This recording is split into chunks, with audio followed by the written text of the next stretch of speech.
دا غره لپاره د برکت خبره شوه دا دې په دې لوی اجتماع کې تاسو ټول په دعا کې یاد کړ نو خدای پاک دې بیا دعا کوو هغه مغفرت نصیب کړي او چې څومره د هغه وارثان دي الله دې ورته د خیر او د برکت زندګي نصیب کړي زمارو دا دوه قاریان صاحبان دي حافظان حافظ قاری مزمل اکبر صاحب او حافظ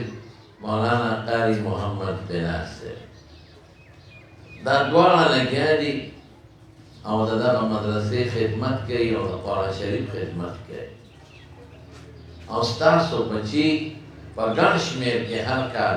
د دې مدرسې نه فارغېږي او ستاسو کورونه د دې دوه بچو د برکت نه الله پاک د قرآن په رڼا باندې روښانه کړي دي او روښانه کوي ټول وایي الحمدلله زمانو دې دور کې چې یو طرف ته د فسق و فجور هواګانې راخوري او د بېدینۍ چرچې خوري او د بربنډتوب او د اوریانیت سیلابونه رابېږي او په سوشل میډیا باندې بالخصوص د بېدینۍ دعوتونه چلیږي لیکن د الله فضل و کرم دی بل طرف ته د دین او د اسلام شبنمونه او د دین او اسلام خسته خسته ښکلې ښکلې هواګانې الحمدلله روانې دي دا د یو سړی نه وای چې موږ به دا مدرسې ختمې کړو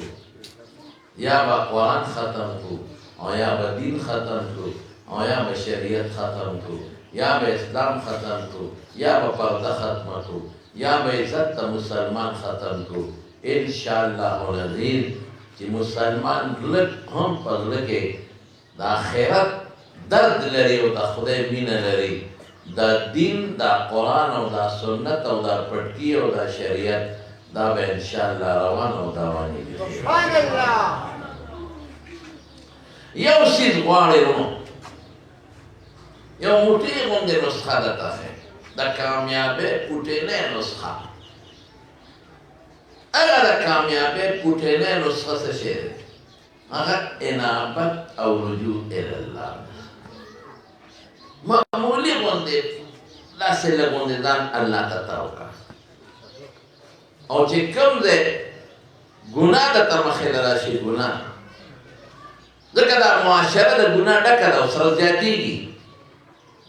ګناه چې دله مخې له راشي فسق و فجور مخې له راشي لږ برېکه ده معمولي غوندې برېکه ده او دا ګناه نه لږ غوندې مخ بل طرف ته اړوه ته وګوره چې تا سره رب العالمین مدد کوي او که نه سبحان الله دا ځای به درسره کوي الله قرآن شریف کې فرمایي اما من آمن څنګه شو آیت نه نه فنيسره لليسرى اما من آمن وعمل الا من اعطى وامن وصدق بالحسنى واتقى وصدق بالحسنى الله اكبر لكن دلوقتي كده خدای راځي وصدق بالحسنى ودي وجه خدایا ستا جنت شته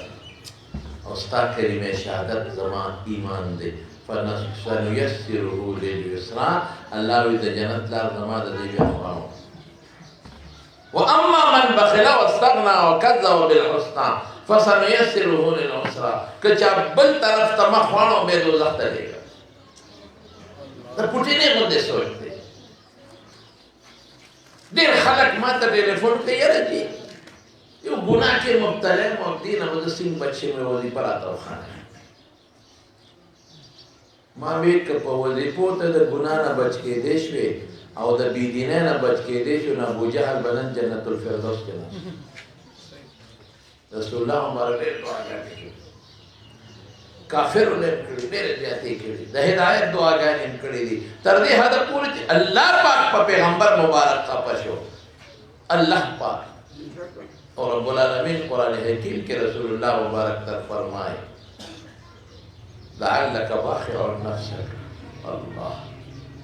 دومره ځان په مشقت او تکلیف کې چې په دې خبره چې دا خلک نه مسلمانې خپل دعوت چلو باقي دمه کوي ګناه نه به لږ سنګ اخلي دا ځکه وایم چې نن دا شی په فیسبوک تاله مخکې را روان دی ټچ موبایل به تا راغشتي ته به یې زه پکې نعت ګورم زه پکې د عالم تقریر ګورم مخې ته به راشي هغې پسې به ځې نو ګناه ته ورسېږي نو داسې وخت به راشي د ایمان نه به خلاص شي نو زه د تعلیم نسخه ښیم دې وخت کې الله زړه ته راوستل او تقوا د خدای نه یېرېدل او قیامت او کلمې شهادت ایمان مخې ته راوستل باقي به د الله مدد کوي او زه د هغې یو مثال درکړم یو نه دوه درې درکړم یو لوی بزرګو خلکو ورته مشکي بابا دی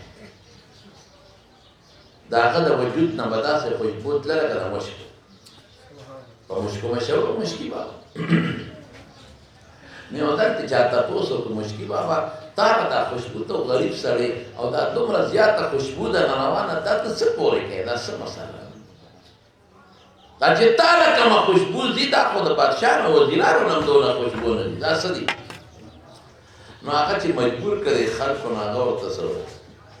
وایي دا خبره درته زه وکړم وایي زه چې کله هلک وم نو زه ډېر ډولې هم خشته وم ما به دا ریشي پیتې خرڅولې مونږ ورته ریشي پیتې وایو اوس خو خیر هغه شی ختم شو خو پخوا به په دې کوڅو کې به یو سړی ګرځېده شاته به بکه سچولې بکسوې او ستنې او رانجه او بټنې تڼۍ او دا تارونه او دا شیدونه به خرڅول نو ما به بازار کې دا شیان واخیستل او شاته به مې پنډو تړو په دې کوڅو کې ګرځېدم دا شیدونه به خرڅول خو خشته وم هلک وم نو یو ځل په یو لاره مې اواز وکړ یو جینۍ ولاړه وه یو ویز او ما ته یې ویل زما نیکه در لږه سودا کوي یو بوټی دې دروازې ته رادننه شي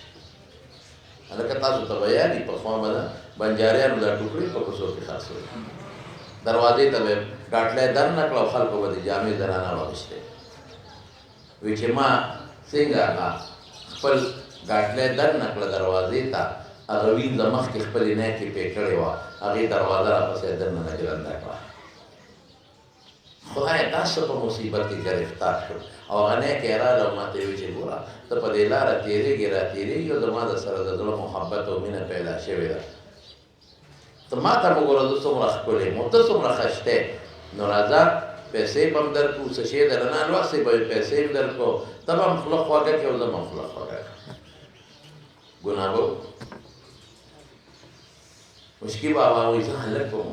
زړه کې مې واقعي د ګناه هلکانه کې د انسان په زړه کې یو جوش د شهوت وي دا فطري تقاضا ما کې هغه شهوت هغه جوش و خو چې دې ما ته دا خبره وکړه چې ته څومره ډولۍ او زه څومره ښکلی نو ما ډېر سوچ وکړه چې الله اوس ګیر شوم په میز کې پنسو شوم او ښځه دباو هم را باندې کوي د پیسو لالچ هم کوي او چاړه ورسره غیب راوسته چې چغه واملې خلکو ته چې راشئ ما پسې کور ته راغلی دی په دا چاړه دی ووایه لازمان به دا ګناه ما سره نه کوي زما وروڼو دا اوس لوی ازمایش دی دا خطرناک ازمایش دی دا د سترګو ګناه پسې نن ټوله دنیا لګیا ده ویل خطره فیسبوک په ذریعه هر سړی لګیا دی سترګو ګناه کوي پخوا به بعضې بېادبي دې معاف وي دا کنجران هلکان په دې کوڅو کې به ناست و چې جنکۍ په لاره سکول نه به چوټې شوي دی نو دوی به ورته کتل اوس هغې نه ښه شی درته هغې نه خلک خلاص شو اوس فیسبوک دی او ټچ موبایل دی او خلک ورته ناست دي او د سترګو ګناه بېله کېږي او د غوږ ګناه بېله کېږي چې دا خبره دی ښځې وکړه چې ته خو م ښکلی زه م ښکلی او دا ګناه به کوو ما وی نه چې زه ښکلی دا ښکلی وجود ماله چا راکړی دی الله راکړی دی نو چې الله ماله ښکلی وجود راکړه نو زه د الله دشمني وکړم الله یو احسان وکړه په کار دا دی چې د الله د احسان شکر ادا کړم نو زه به د خدای دشمني کوم دا چېرته کېږي حضرت یوسف علیه السلام هغه هستي وه په انبیاو کې چې رسول الله صلی الله علیه وسلم فرمایي چې زما د یوسف علیه السلام سره ملاقات وشو په درېیم اسمان کې وی ما چې وکتل د ټول مخلوق نیم حسن الله هغه له ورکړی او چې پیغمبر مبارک غوندې حسین و جمیل شخصیت صفت کوي اوس زه په خپله ښکلی نه یم نو ما ته به هر سړی ښکلی ښکاري زه به یې صفت کوم لیکن چې یو سړی د ښکلو ښکلي وي رسول الله مبارک خو پرېږده وه که نه حضرت حسان ویلي دي د هغه په مدحه کې واحسن منك لم تر قط عیني واجمل منك لم تلد النساء ستا نه ډولې انسان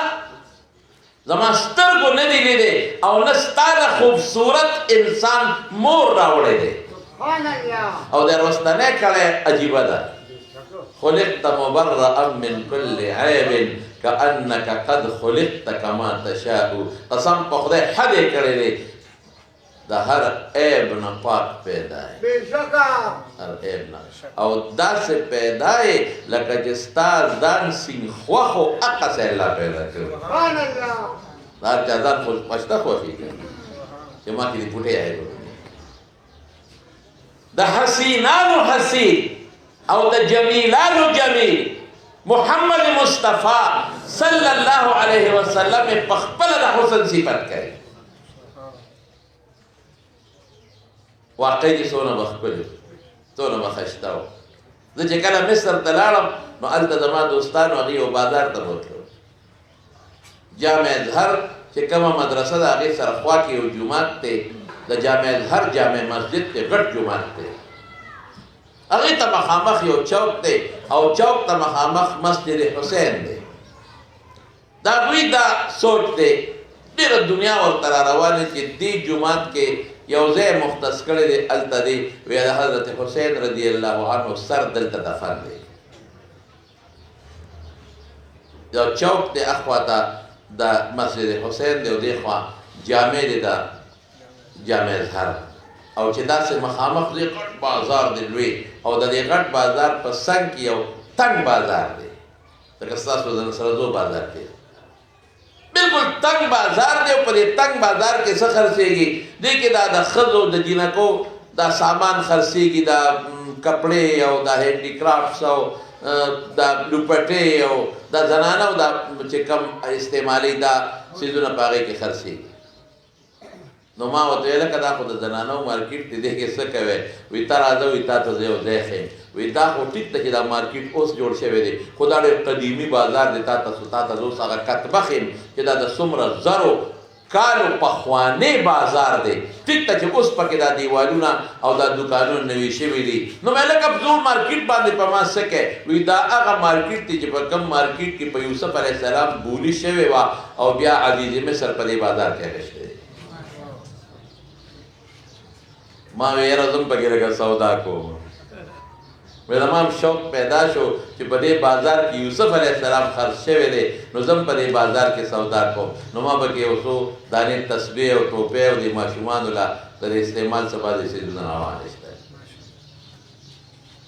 نو یوسف علیه السلام الله پاک د مصر بادشاه عزیز مصر لاول وزیر زراعت او بیا بادشاه شو او چې کله بادشاه شو نو خوب خو اوږده قصه راغله ټوله قصه نه کوم خپل مقصد ته راځم نو هغه بادشاهۍ دوران کې چې دی کله بادشاه شو نو قات راغی او غلط ټوله سنبال کړه چې سنبال یې کړه نو خلک به راتلل او په کنټرول باندې به دا هغه غله خلکو له ورکول ځکه بالکل قحط او غله نه وه او ده خو اووه کاله زمینداري په خلکو کړې وه چې څومره غله به په سرکاري پټو کې او د خلکو کېدله نه به یې سنبالوله او الله ورته قرآن شریف کې ښودلو چې دا غله پر یې وږو کېږدی چې دا دغه وینه مې نه دا سپږی مږی در نه وړوئ سنبال کړې نو خلک به راتلل یوسف علیه السلام به چټ ورکاو دله دونه ورکېدله دومره یو خشته هلک نوجوان راغی یوسف علیه السلام ورته چټ ولیکل دونه غلا ورکړې سبا بلو د الف بیا راغی بیا یوسف علیه السلام ورته چټ ولیکل دومره ورکړې بلو د الف بیا راغی یوسف علیه السلام پې شکي شو هلکه ته سوزله پرون هم راغلی بل ورځ بل ورځ ته څه کې دا خو د کنټرول غله ده خلکو له لږه لږه ورکوي قحط دی او ته بار بار راځې ته څه کې خرڅې دا خرڅ له موږ نه دی ښودی هغه هلک ورته وایي یوسف علیه السلام ته وي مهرباني وکړه ولیکه ماله دونه ولې ولیکم وایي ګورې ولیکه ګنې که خپل تعارف مې را سره وکړ او ځان مې درته وښو بیا ګورې چې څونه غواړم راکوې سب تعارف مې وکړه چې څونه غواړم راکوې به یوسف علیه السلام سوچ کې پرېوت چې خدایه زما وروڼو کې خو زه پېژنم نه دی دا څوک دی چې دونه مضبوطه دعوه زما متعلق لري وایي ته څوک یې بس وایي ته پرېږده که نه وایي نه قلم یې کېښو ما ته به ځان ښیه چې ته څوک یې نه بس به خبرې کوم وایي ځان درته وښیم یو وایي زه هغه هلک یم چې په تا زلیخې الزام ولګو او صفۍ دله ما کړې اوس راکې که نه او واقعي زلیخا په مینه وه او زلیخا هم ښکلې ښځه او تاریخ لیکي همداسې ګډه وډه بله شیشکه نه وه هم ښایسته ښکلې ښځه وه نو هغې به ترې مطالبه کوله یوسف خو به سر ښکته کو علیه السلام هغه ښځو ته نه کتل هغې کې خو د پیغمبرۍ آثار پراته دي نو یو ځل دې ښځې دروازې بندې کړې یو تاله کړه بله یو دروازه هم نه ګڼې دروازې او بیا په خپل پالنګ کې دننه په خپل کټ کې په خپل بیډ کې کېناسته چې بیا یې ځان سره کړې او ځان یې ډولې کړ او یوسف علیه السلام یې راوغوښته چې راویې غوښته دروازه به جرنده کوله ځان ته یې مخامخ ودرو نوکران ورته ویې ځای یوسف علیه السلام ته لا اول وایي یوسفه وایي سترګې دې څومره ښکلې دي دا هغه جال کې نښلولو خبرې وی یو د ټولو مخکې به هم دا سترګې پټېږي وی مخ دې څومره ښایسته دی لاسونه یې څومره ښکلي دي وی د ټولو نه مخکې به دا خبرې کېږي خط دې به شي وی ته ما ته نه ګورې وی نه ما وګوره چې زه څومره ښکلی دې کوټه کې یو زی یو تی یو زیم دم ښایسته او دم ښایسته یم تا کې شهوت نشته خواهش نشته تا نه د یو بادشاه ښځه مطالبه کوي او تا کې خواهش نشته څنګه انسان یې او ته نه نه نه ګورې یو تی یو زیم یو بل ذات هم شته بل څوک دې جواب راکړي رستم ملګري شوق سره رستم ملګري شوق سره الله او ته ما ته څه وایې چې ښکلې یې خشته اوس دلته سوچ هغه زما مقصد دلته دی زه ښکلی یم خشته یم دا ښکلی شکل چا راکړی او د دې ښکلي شکل د وجې د بادشاه محل ته چا را رسولی چې کوم الله ته احسان وکړو زه به خفه کوم زلیخا وایي که نه قرآن شریف کې رب العالمین فرمایي وغلقت الابواب وقالت هیت لک باب نه دی ابواب دروازې جرنده کړې او غلقت جرنده کړې مغلقې کړې وقالت هيت لك قال معاذ الله انه ربي احسن مثواي انه لا يفلح الظالمون دا ټکانه مال د خپل شکل د وجه نه الله را کړی دا نو هغه شکل د الله دشمنی کې سین خرج الله دا زه ظالم شم زموږ د طالبان وي ظلم څه ته وایي وضع شی فی غیر موضعه څه مطلب سترګې مال خدای را کړی دي دې لپاره چې زه به په پردو ښځو ته ګورم په دې ته به خبرې نه کوې ها ته به لږ ما ته متوجه شي سترګې مال الله را کړي دي لکه زه پردو ښځو ته ګورم نه په دې به زه قرآن شریف ته ګورم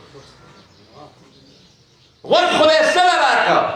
ګانې به اورم غیبت به اورم نه دې باندې به زه د الله قرآن اورم دیني خبرې به اورم ژبه ماله خدای سره راکړه دې باندې به سندرې اورم نه په دې به زه غیبت کوم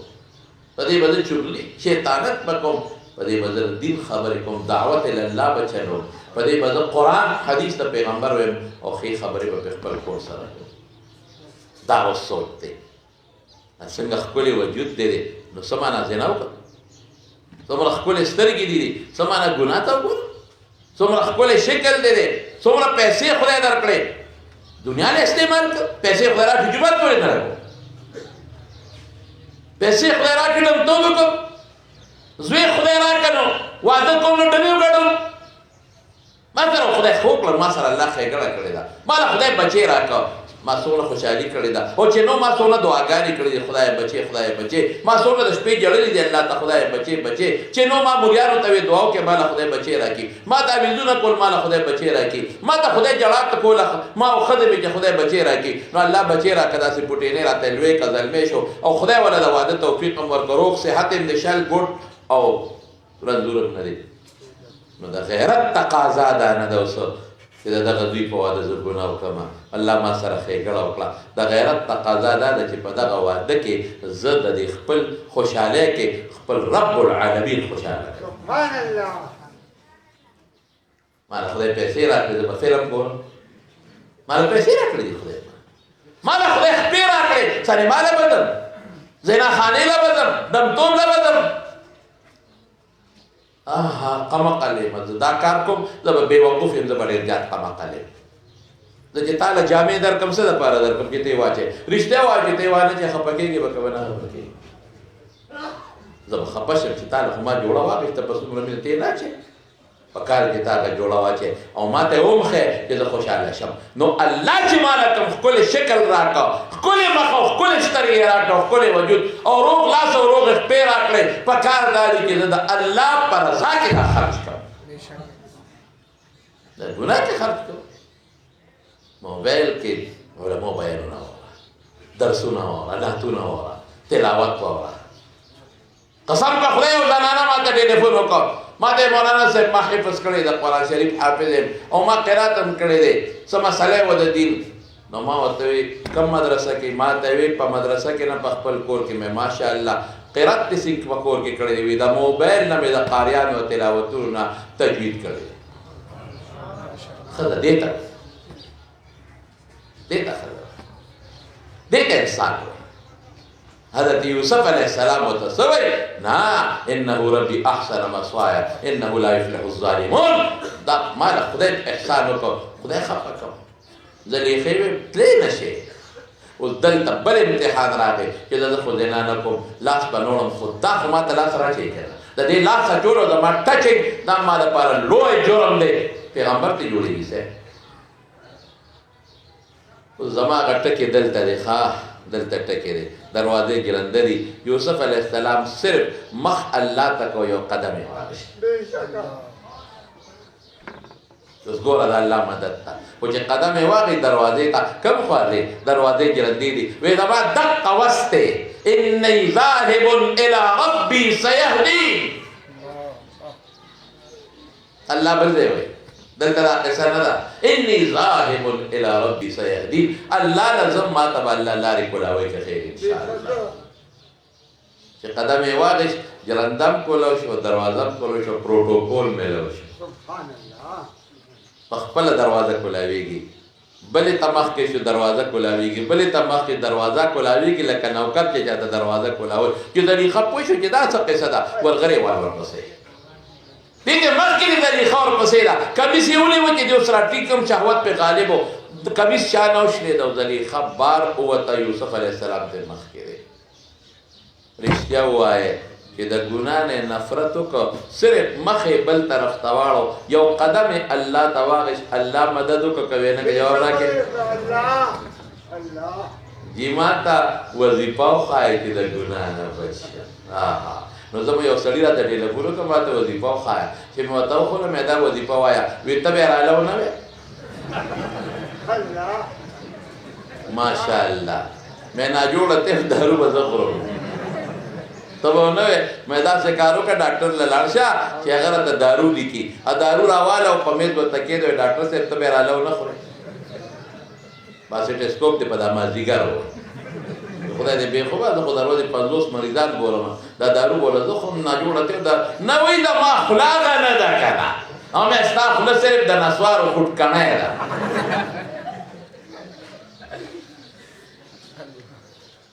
وظیفه ډېر فایدهمند شی دی دم ثابت دی په شریعت کې ذکر ثابت دی په شریعت کې ډېرې فایدې لري اوس څه به تم کې هسې تاسو نه تپوس کوم که یو سړی د ډنډ په خټو کې پروت وي په ګنده کې او د زمزم په اوبو یې لامبې دی پاکېږي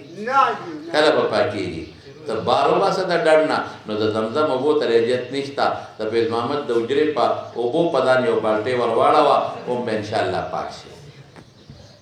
فیض محمد حجره مې ځکه یاده که جر وختم ورته جرنده وایي د کال پس پروګرام به راشو نو پولی وشي نو خو ټول په غسلخانه کې مې اودس ماتو نو پروفیسر صاحب اوبه چالو کړې نو لاس یې وسوځېده نو مې که دا تاسو هر وخت کولاولې مېلمنو ته دا لاس به اوس نه سوځېده پرېږدم خو دی نه یو کال او بل کال پس او راته وایي چې اسکو که نه چې رښتیا وایي دې ته کم ست وایي دې ته ټیزن ست وایي چې زموږ حضرت شیخ شهید مولانا سجاد صاحب رحمت الله علیه فرمایل یو سړي چاته وایي تورې بس کو که شنې بس کو هغې راول به تورې وسکو بیا به ورپسې ډوډۍ وخورو بیا به ورپسې شنې وسکو فیض محمد جان اوس ماته وایي او هلته دا به راته وایي چې وختي ځو او بل خو چې اسکو مې ډډه به ولګوم چې دا ملا نیغه کړم نو پروفیسر صاحب پرې چې لکه ډډه ولګئ ویې ملا نیغه شوې چې لو سلته زما نو بنیادي خبره درته کوم ډنډ نه وځه د زمزم اوبو ته رجعت نشته په ځان یو کوزه اوبه واړوه د خپل کور د پیوم به پاک شي نو ګناه نه به ته ځان بچ کړې ته ګوره چې رب العالمین مدد کوي او که نه کوي کوي که نه کوي چې بار ووتل اوس هلته کې د زلیخې خاوند دی بادشاه د مصر وزیران دي او مشیران دي د دنیا خلک ولاړ دی رنګې هاتو دا دواړه بار ووتل وشرمېدل رسوا شو چې خو زما ښځه خو هلک پسې په منډه ده داسې وشو ښځه مو هوښیاره وه فورا یې په یوسف علیه السلام الزام ولګاو د ما ته لاس راچولی او ما رانیوه رانه وتښتېد یوسف علیه السلام وایي چې نه خدای پاک لاس هم دې راواچو ما ته خدای تا مدد وکړ بیا به یې کې وی هي راودتني عن نفسي دې لاس راچولی اوس چې یو غریب سړی وي یو طرف ته غلام یو بل خوا ده بادشاه ښځې رښتیا وایي خلک د چا مدد کوي د بادشاه د ښځې ټولو خلکو یې نجیب بیبي پاکه ده دا یوسف اوس به څه کېږي وشهد شاهد من اهلها ان كان قميصه قد من قبل فصدقت وهو من الكاذبين وان كان قميصه قد من دبر فكذبت وهو من الصادقين فلما راى قميصه قد من دبر قال انه من كيدكن ان كيدكن عظيم يوسف اعرض عن هذا واستغفري لذنبك انك كنت من الخاطئين لکه اختلاف پکې شته په یو روایت کې دا راځي دا ما ته دروند روایت ښکاري یو ماشوم د مور پېښ وړه هغه فورا د مور سینه پرېښوده ماشوم او چې سینه یې څنګه پرېښودله د مورو نو هغه ګوۍ ورکړه دا ما ته دروند ځکه ښکاري که بل چا ګوۍ ورکړی نو خلکو به څپېړه کړی چې غلی کښېنه ته په بیبي الزام لګې خو د ماشوم خبرې خلاف د عادت د دي او د فطرت د دي نو خلک مني ماشوم مې د دې یوسف کمیس وګوری که مخکې نه شلېدلي نو غلطي رده ده زلیخې پسې ته او هغې ته ځان خلاصو کمیس یې شلولی دی او که شا نه شلېدلي نو غلطي د ښځې ردې ته تښتېده هغه ته لمن رانیولې ده هغې چې کمیس یې وکړ شا نه شلېدلی بس پوه شو که خبره مضبوطه شوه نو هغه څه وایي ورته عزیز مصر بادشاه یوسف اعرض عن هذا یوسفه په دې خبرې نه مخ واړه وګورئ دا مخکې بیان نه کړي په دې کاڼه کې ده او ښځې ته څه وایي واستغفري لذنبک انک کنت من الخاطئین د ګناه نه معافي وغواړه ګناه هم په تا کې ده غلطي په تا کې ده نو دا اکثر وایم دا غټ خلک په ښځو کمزور دي مونږ ته بعضې خلک وایي بیا مولیان په ښځو کمزور مې خدای ته وګوره مونږ خو ورته په ګرم اوړي کې بورقه ور په سر کړي غریب نه خولې بیګې او بورقه کې ګرځي مونږ پې کمزور یو مونږ خو پې زورور یو د خدای په فضل موږ بورقه په سر کا وړې دي او دا چې غریبه نشي ویلي چې بورقه نه په سر هم پړونې به په سر کم او خولې ته روانې دي بیګې دي چې دا د ملا ښځه به انشاءالله العزیز به لوپټې نه لیدې نه به په لوپټکۍ کې لیدلي او نه به کولا او مخ بازار کې لیدلي موږ پرې زورور یو قرآن نه به اوس پته ولګي چې څوک پرې کمزوری دی او بادشاه خپلې ښځې ته څه وایي وی واستغفري لذنبک د ګناه معافي وغواړه غلطي پتا کې معافي وغواړه ښه مضبوط غوټن کوتک معافي وغواړه ښځه دې ولیده چې سړي پسې منډې وایي او بخښنه وغواړه واه واه بخښنه وغواړه دې ته دله وایي بخښنه وغواړه نه د کټ بازو او د دې مازدیګر او ښه غوټن کوتک او درزول بخښنه وغواړه انکی کنت من الخاطئین او ګور یاد وساته زمانو یو خبره ته متوجه شه دلتا الله قرآن حکیم کې اعلان وکړ چې حضرت یوسف علیه السلام پاک دی او غلطی ته نه ده شوې غلطی رضلی خیره بعض دوستان وینا جیل ته تللی دی جیل ته بله مسله کې تللی دی دلته قرآن اعلان کوي جیل ته په دې لار کې دا خبره پروپیګانډا شوه نو الله پاک جیل ته ولېږي چې دا خبره دفع شي د خلکو د خولې نه خبره ختمه شي دی راته آیسولیشن چې ورته جیل هغه جراثیم د زلیخې خواره کېدی دې دپاره چې دا جیل ته راشي دې دپاره دا نه چې ګني دلته غلطي شوې ده پیغمبر د نبوت نه مخکې وروستو ماشوم دی او کلمې د ګناه نه پاک دی الحمدلله پیغمبر خو خلکو له دعوت ورکوي د دواړو جهانو مبارک سردار د سفر په غونډه اعلان کوي او څه وایي لبثت فیکم عمرا 40 سال عمر مې درته تېر کړی دی کیف وجدتمونی زم څنګه مونته هغه د ماشوموالي ژوند م یادوي 40 سال زم څنګه مونته نو که په ماشوموالي کې به غلطي شوې وي نو بیا به خلکو ورته ویلي چې تا یو وخت کې دا چل کړی دا دې کړی ټولو په یو ژبه یې وجدناک صادقا و امینا رښتونی هم او امانتګر هم امین پېژنې موږ ولې امین غلطه معنا کوو امین دا معنا نه چې خلک سره امانت کړي هغې ته ودیعات وي پاره به یې کوي او بیا ولې پوره ورکړي نه امین ذمه داري دې هر ځای پوره کړې ده د بیبي ذمہ داري دې پوره کړې ده د بچو دې پوره کړې ده د ګاونډي دې پوره کړې ده قوم دې پوره کړې ده د خدای دې پوره کړې ده امین دې ته ځان احتساب ته پیش کوي ټول اهل مکه ته چې او خایما کې څه غلطي نو خو معلومیږي دا او یو ځل رسول الله مبارک فرمایي وی پکوادو په دغه کې په مکه مکرمه کې وی لکان دوستان ماته واده نه دي وی به چې لاړ بشو ویلاړو ماشوم هم راکوټې ملا واړه ماشومان چې لوبې کوي وی کېناستم اوس به تماشه راځي او ډول ډنګي به ګرځېږي وی ماله خوب راغی تماشه م راله اوم شوه او زه سودېمه شپه ټوله په ډنګارو او په اوچل کود باندې تېره شوله او چې کله تماشه خوره شو هغه ملګري ما ته وایي چې ځکه نه چې زه کور ته راویښی کړم وی ما ورته وایي چې هغه شی به کله شروع کېږي وی شی ختم هم شو ته وایي شی به کله شروع وی د په ماشوموالي کې الله د دې څیزونو نه ساتلی پیغمبر خدای پاک ساتي نو یوسف علیه السلام خدای پاک پاک نو هغه هلک ورته وایي وی زه هغه ماشوم وم ما ته مور ویلی دي چې ما د مور سینه پرېښوده او تا له ما صفی بیان کړې ده وایه دا خبره چې وکړه یوسف علیه السلام کې اوښکې وګرځېدې او قلم یې ورکړه هغه هلک له وی زه برخورداره لیکه چې څومره غله ځان له لیکې ولیکه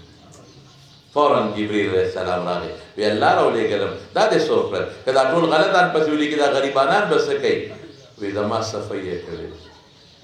زما صفی یې کړې که ده زما صفی نه وی کړې زه خو پیغمبر جوړېدم زما په جامه کې داغ پرېوت خو تباه شوم ټول پیغمبرانو ته به نسبت کېږي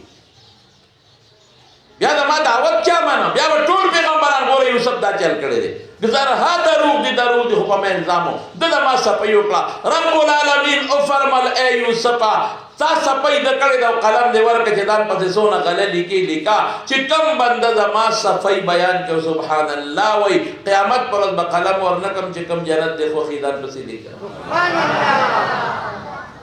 الله به خپل صفت خوښوي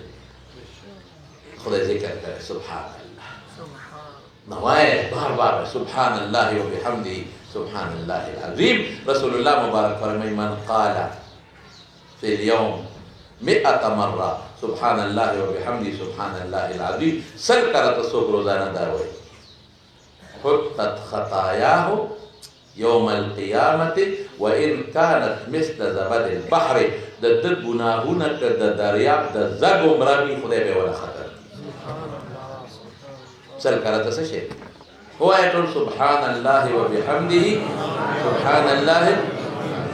خبره رانه لرې لاړه. نو ګوره یوسف هم لږ قدم واخیست الله مدد وکړو. مشکي بابا څه وایي؟ مشکي بابا وایي چې هغه ښځې مجبور کړم اوس به څه کېږي میده او دسماتې کوو. وایي ته شابه ځان خو ووینځه چې بیا دا پیسه پیسه کوي. وایي چې ننوتم لې او دسماتې مې وکړو هغول مې راواخېستل په لاسونو مخ مې ومږل. الله نه چې یېرېږي دا چل دلته به ګندګي په ما پورې شي. دلته به زه ځان بیا ووینځم ځان به په خپله او دسماتې ککړ کړم. خو د قیامت په ورځ به د الله کتاب او د الله په میدان کې او د جهنم د هغه ګندګونه به مې الله محفوظ وساتي. قیامت کې خو بیا بل شان لوبه ده. هلته خو چې دا جهنمیان زقوم ولا خدای ورکړي او مرکې ولخلي دي به څه څکي حمیم. دا به ولا خدای راوړي دا اور په کړیچي کې حمیم څه شی دی؟ د دې دوزخیانو وینې نوونه غول متیار دی د جهنم ویښ کې به خوټ کېږي اب ولا راوړي په دې مری به ورواچي. چې څنګه ورواچي فقطع امعاهم کلمه دلاله یشوي الوجوه وهم فيها کالحون. باقي به راولي په دې سر به ورته ورواړي او دونه ګرمي کې دا بره شونډه به سر ته ورسي لاندې شونډه به هم ته ورسي. دا سوچ ذهن کې راغلی بیا به ګناه نه کېږي انشاءالله. قیامت میدان ولمن خاف مقام ربه جنتان. دا لکې راولی چې قیامت پر ورځ مانه الله به تپوس کوي. قسم په خدای د دې یو یو اندام تپوس به کوي څه دې پرې وکړل. زه خو نن ډېر زیات خوشحاله یم په تاسو تنګي خلکو نه خو زما زړه خوشحاله دی الحمدلله. هر جومات کې د قرآن شریف درس او دومره مدرسې د قرآن شریف په یو کلي کې نشته څومره چې تنګي په کلي کې ماشاءالله. تبلیغ والا شکر دی ډېر دی اجیان پکې ډېر دي ګیرو والا ډېر دي حافظان ډېر دي. دا فیض محمد جان دی او دا پروفیسر صاحب د کور کې خدای څونه حافظان پیدا کړي. ولې دا په دې پلاران نیکونه مولیانو څه دا صرف او صرف حاجی ګل کرم خان صاحب د علماء سره مینه صرف د هغه د علماء سره ناسته وه د دې بچو تربیت یې کړی دی. پلار کې کمال دی. دا بچې لوپری ته نه دي پرېښې. دا بچې فلمونو ته نه دي پرېښې. دا بچې ځان غېږې لاندې ساتلي دي. دا بچې علماو سره کېنولي دي. هغه اثر دی چې خدای پاک په کور کې امیانو په کور کې خدای پاک قاریان او حافظان پیدا کړل. نن موږ راځو هغې ته مبارکباد وایو. هر سړی دا مسالې راه جوړ کړی ده. داسې جوړ کړی مجلسونه جوړ کړی. مشکي بابا څه چلو کړي چې بار ووتې ښځې ته سینګ ښځې ورته وکتل ټول ګندګۍ لړلې دی. مشکي بابا وایي ما ورته وایي چې څنګه چې خوښه وزه بار ته خدای دی بېخ وباسه ټول کور دی د غولو لړو دا څه لیونې دي وزه ما نه کړم څنګه دی خوښه وزه څنګه خوښه څه ته وایي دروازه ورته کوله وکړه خدای نه یاره وکړه چې بار ووته لاړل ته یې ولمبل څادر یې ځان نه ته وکړو وایي چې مې ولمبل حقه چې راله د مشکو خوشبو شروع شوې د اوسه پورې راغله زما ورو بس زړه کې دقه درد پیدا کې د آخرت د الله د عظمت او د الله د لویۍ او د هغې بهترینه طریقه دا ده چې دقسې خپل بچي جوړ کړی لکه څنګه چې مولانا بلال صاحب دی او مزمل اکبر صاحب دی چې بیا تاسو به خوش نن افسوس دا دی څونه به خوشحالي دا بچي د دې مشران څونه خوشحاله دي بیا به د پلار څونه خوشحالي ته به ورته څونه خوشحاله مدرسې قرآن شریف سره تعلق دین سره تعلق دا مضبوط کې پته د زندګۍ نه دی موږ به کله وکړو خپل اندامونه په نیکو کې سر کې ټولو ملګرو ته وایم د قرآن شریف تلاوت به خامخا کوئ دروازې به خامخا کوئ یو پاو کوئ یو رکوع کوئ یو نیمه سپاره کوئ یو صفه کوئ خو ټول به د قرآن شریف تلاوت کوئ انشاءالله داسې ځای کې انشاءالله ووایئ الله داسې ونه کوئ داسې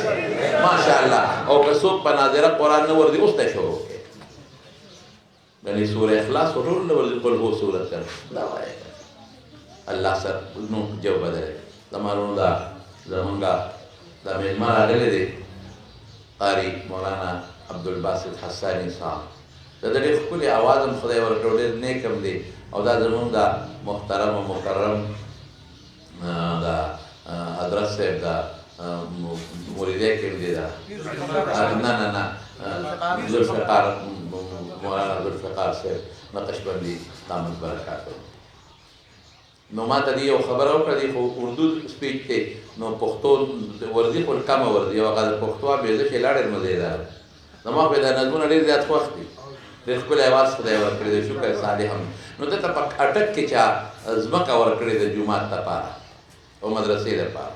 چا مفته ورکړې ده نو هغه خو دې غریب خو دلته دومره دغه نه دی بلد نه دی نو که څوک داسې متمول حضرات ایماندار حضرات وي نو خیر دی هغه بیا د فیض محمد صاحب په واسطه باندې تاسو دې سره رابطه کولی شئ ورسره که څه تعاون تاسو وکړئ هر قسمه تعاوني او هلته کې د الله په کور کې ولګي تاسو له الله رب العالمین اجر درکړي برکتونه به درکړي انشاءالله نو هغه تاسو خیر دی که د سره نه نو فیض محمد جان په واسطه باندې هغه تعاون تاسو د سره کولی شئ انشاءالله او بل دا خبره ده چې څومره دوستان دلته ناست شئ د چا هم چې بچي وي ټول وباسئ قرآن ته قرآن په یاد کې حفظ پې وکړئ او په بچو علم وکړئ او د آخرت درد له کې پیدا کړئ دا څه کېږي په دغه نسخه ده او د قرآن شریف تلاوت به مې کوئ دا څو خبرې مې عرض کړې وخت ماښام نږدې دی او بله مې دا وي چې دا اعلان ما کوو مناسب هم راکړي ما ته م یاد و سبا له په اخترآباد مدرسه کې سبا نه بل سبا په 23 مارچ رښتیا د اخترآباد په مدرسه کې د ختم نبوت کانفرنس دی او ډېر لوی علما کرام به راځي حافظ محمد ناصر الدین خان خاکوانی او بل دی قاری سید انور الحسن شاه بخاری او مولانا محمد امجد خان صاحب عبدالقیوم حقانی صاحب مولانا گوهر شاه صاحب مولانا محمد آدم خان صاحب او مولانا سجاد جابی صاحب زمانه هم لیکلي طبیعت مې خو انشاءالله چې زه شرکت وکړم نو انشاءالله ټول به دا یو خبره زما ذهن کې وه چې ما پرون د مولانا ظهور الحق صاحب په پروګرام کې ویلي چې د ختم نبوت جلسه د رسول الله مبارک په ناموس او په ختم نبوت نو چې څومره ملګري یې په خوشحالۍ او ښه مضبوط شرکت پکې کوي چې په میډیا باندې دا کوریج ښه ډېر راشي او د اغیارو ته چې د پیغمبر مبارک په جامه سوبدار غورځي چې هغوی له سترګو کې هټې واچولی شي نامضموم هغې عزایم ناکام شي انشاءالله واخر دعوانا ان الحمد لله رب العالمین ډېره ښه راځئ